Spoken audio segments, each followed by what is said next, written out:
नमस्कार साथियों, अपने YouTube चैनल तुलसी एस्ट्रो ज्योतिष में एक बार फिर से मैं आपका स्वागत करती हूं। और आज हम बात करेंगे कि हमें कौन से नक्षत्र में कौन सा कार्य करना चाहिए जिसके शुभ परिणाम हमें प्राप्त हों।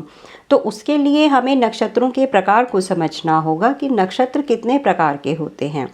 तो आइए सबसे पहले नक्षत्र के प्रकार के बारे में जानते हैं, जिसको कहते हैं ध्रुव नक्षत्र। अब ध्रुव नक्षत्र को हम ध्रुव तारा से समझ सकते हैं।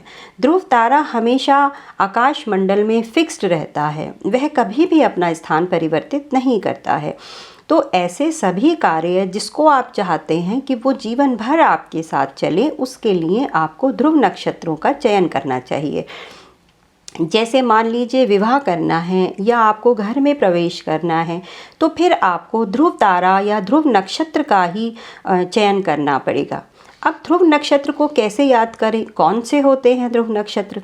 तो उसके लिए आप ये समझिए कि वो सभी नक्षत्र जिनके आगे उत्तरा लगा होता है, जैसे उत्तरा फाल्गुनी, उत्तरा भाद्रपद और उत्तराषाढ़ा, और उसके अलावा एक और नक्षत्र है रोहिणी। इन 4 नक्षत्रों को ध्रुव नक्षत्र की संज्ञा दी गई है। तो वह सभी शुभ कार्य जिनको आप चाहते हैं कि वो जीवन भर कभी खराब ना हो और हमेशा वो आपके साथ रहें, तो ऐसे सभी कार्यों को आपको ध्रुव नक्षत्र में करना चाहिए। आइए दूसरे नक्षत्र की बात करते हैं। चर नक्षत्र कौन से होते हैं? तो सभी जो 27 नक्षत्र होते हैं, जिसमें जो चर नक्षत्र होते हैं वो कौन कौन से होते हैं? जैसे स्वाति है, श्रवण है, पुनर्वसु और धनिष्ठा। तो ऐसे सभी कार्य जिसमें गति की आवश्यकता होती है कि वो कभी खड़ी ना रहें और हमेशा चलते रहें। मान लीजिए आपने कोई वाहन खरीदा, कोई फैक्ट्री खोली, कोई मशीनरी है, या कोई भी ऐसा कार्य जिसमें गति की आवश्यकता होती है, तो उसमें आपको चर नक्षत्रों का चुनाव करना चाहिए। वो कौन से होते हैं? तो स्वाति है, श्रवण है, पुनर्वसु और धनिष्ठा नक्षत्र। इनको याद कैसे करें? तो जो चर राशियां होती हैं 1, 4, 7 और 10, तो चौथी राशि जो कर्क राशि है उसमें तो पुनर्वसु आते हैं, 7वीं राशि तुला में स्वाति नक्षत्र होते हैं, और 10वीं जो राशि होती है मकर राशि, उसमें आते हैं आपके श्रवण नक्षत्र और धनिष्ठा नक्षत्र। इसको आप इस तरह से समझ सकते हैं। तो वो सभी कार्य जिसमें गति की आवश्यकता होती है उनको चर नक्षत्रों में ही करना चाहिए। इसके अलावा जो तीसरा नक्षत्र है वो है तीक्ष्ण नक्षत्र या फिर पैना नक्षत्र। तो ऐसे सभी कार्य जिसके लिए आपको कूटनीति की आवश्यकता होती है। मान लीजिए कि कुछ लोग हैं जो आपके प्रति षड्यंत्र कर रहे हैं, कॉन्स्पिरेसी कर रहे हैं, और आप भी चाहते हैं कि आप उनके प्रति कोई कॉन्स्पिरेसी करें, फूट डालने का काम करें। देखिए, सुनने में तो ये अच्छा नहीं लगता है, लेकिन क्या करें, कभी कभी ऐसे भी कुछ कार्य करने पड़ते हैं दूसरों जो आप लोगों को नुकसान पहुंचा रहे हैं। हमें पता है कि कुछ लोग ऐसे हैं जो हमारे खिलाफ ऑफिस में, घर में या बाहर में हमको नुकसान पहुंचा सकते हैं। तो उन लोगों में आपको कैसे फूट डालनी है, कैसे कोई षड्यंत्र करना है, तो उसके लिए आपको तीक्ष्ण नक्षत्र का सहारा लेना चाहिए। अब वो कौन से होते हैं? तो ज्येष्ठा और मूल 2 नक्षत्र, जिन्हें गंड मूल नक्षत्र भी कहा जाता है, ये होते हैं तीक्ष्ण नक्षत्र। और इसके अलावा आद्रा और अश्लेषा, ये भी जो हैं वो तीक्ष्ण नक्षत्र में ही आते हैं। आइए अगले नक्षत्र के बारे में बात करते हैं, जो है उग्र नक्षत्र। तो ऐसे सभी कार्य जिसमें आपको अग्रेशन की आवश्यकता हो। मान लीजिए आप को सर्जरी करानी है। अब सर्जरी कोई रोज़ तो कराने जाता नहीं, ये बहुत पेनफुल कार्य है। तो फिर हम क्या करें? अब उस समय में आपको ऐसे नक्षत्र का चुनाव करना चाहिए जो उग्र नक्षत्र हैं। यदि उन नक्षत्रों में आप सर्जरी का कार्य या कुछ कटने या फटने जैसा कुछ कार्य करना जा रहे हैं, तो फिर आपको उग्र नक्षत्र का सहारा लेना चाहिए। उग्र नक्षत्र कौन से होते हैं? तो वो सभी नक्षत्र जिनके आगे पूर्वा लग जाता है, जैसे पूर्वा फाल्गुनी, पूर्वा भाद्रपद और पूर्वाषाढ़ा। ये सभी नक्षत्र जो हैं वो उग्र नक्षत्र की श्रेणी में आते हैं।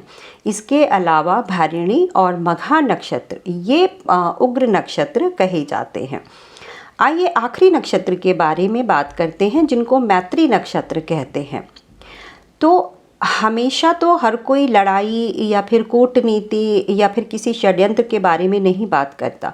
कुछ लोग ऐसे भी होते हैं जो चाहते हैं कि मित्रता से ही कोई कार्य हो जाए, लड़ाई झगड़ा करने की आवश्यकता ही ना पड़े। तब हम क्या करें?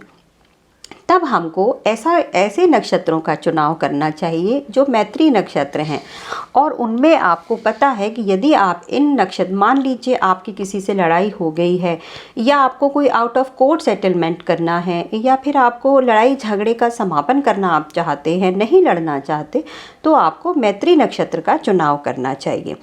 इसमें क्या होता है कि जब जो लड़ाई से संबंधित चीज़ें होती हैं, उस समय में इंसान का जो मन है वो थोड़ा सा शांत हो जाता है। और मैत्री नक्षत्र में यदि आप आउट ऑफ कोर्ट सेटलमेंट करना चाहते हैं, या फिर कुछ इस तरह का कि आप लड़ाई झगड़े से निपटारा करना चाहते हैं, तो आपको मैत्री नक्षत्र का सहारा लेना चाहिए।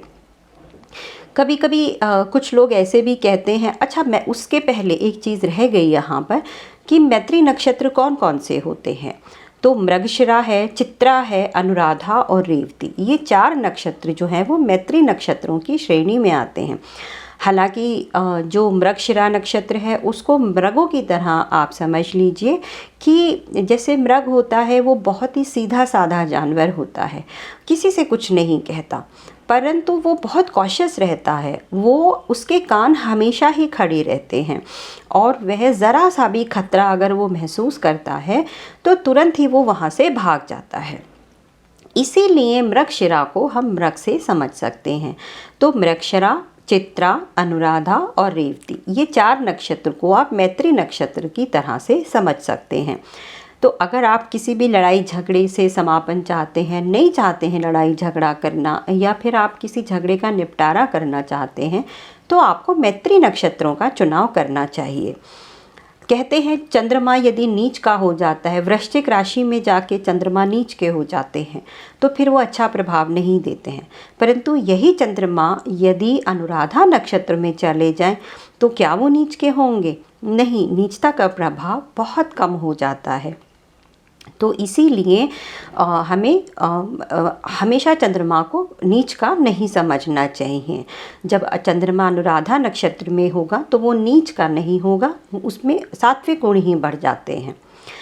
अब इसके लिए यदि मान लीजिए जैसे मैत्री नक्षत्र में आप किसी आउट ऑफ कोर्ट सेटलमेंट की बात कर रहे हैं, किसी लड़ाई झगड़े से समापन चाह रहे हैं, तो आपको जया तिथियों का चयन करना चाहिए। तो जया तिथियाँ कौन सी होती हैं? 3, 8 और 13, इनको हम जया तिथि मानते हैं, यानी आपकी जय, पराजय नहीं, जय होगी आपकी। परंतु आप ये भी जानिए कि यदि आप आउट ऑफ कोर्ट कोई सेटलमेंट कर रहे हैं और जो है लड़ाई झगड़ा भी नहीं करना चाह रहे, या कुछ भी इस तरह का आप कार्य नहीं करना चाह रहे हैं, तो जया तिथियों का आपने चुनाव कर लिया, परंतु जया तिथि तो सामने वाले व्यक्ति के साथ भी होगी, क्योंकि तिथि तो सबके लिए ही समान है। तो फिर इसको आप कैसे समझेंगे? इसी चीज़ को समझने के लिए किसी भी जातक की कुंडली का विश्लेषण किया जाता है कि उसके लिए क्या चीज़ सही है और उसको क्या करना चाहिए। कुंडली का अच्छी तरह से विश्लेषण करके, ग्रहों की अच्छी तरह से स्थिति को समझकर ही उस जातक को ये संकेत दिए जा सकते हैं और उसकी सहायता की जा सकती है कि आपको इस समय में ये कार्य करना चाहिए, इससे आपको लाभ होगा। तो साथियों, आज की वीडियो में बस यही और यहीं तक। आशा करती हूँ कि आपको ये वीडियो अच्छी लगी होगी, नक्षत्रों के ऊपर ये जानकारी आपको अच्छी लगी होगी। और आपको यदि मेरा ये वीडियो अच्छा लगा है तो फिर आप इस वीडियो को लाइक कीजिए, शेयर कीजिए और सब्सक्राइब कीजिए, और अधिक से अधिक लोगों तक इसको पहुँचाने का प्रयास कीजिए। आपका दिन शुभ रहे। नमस्कार।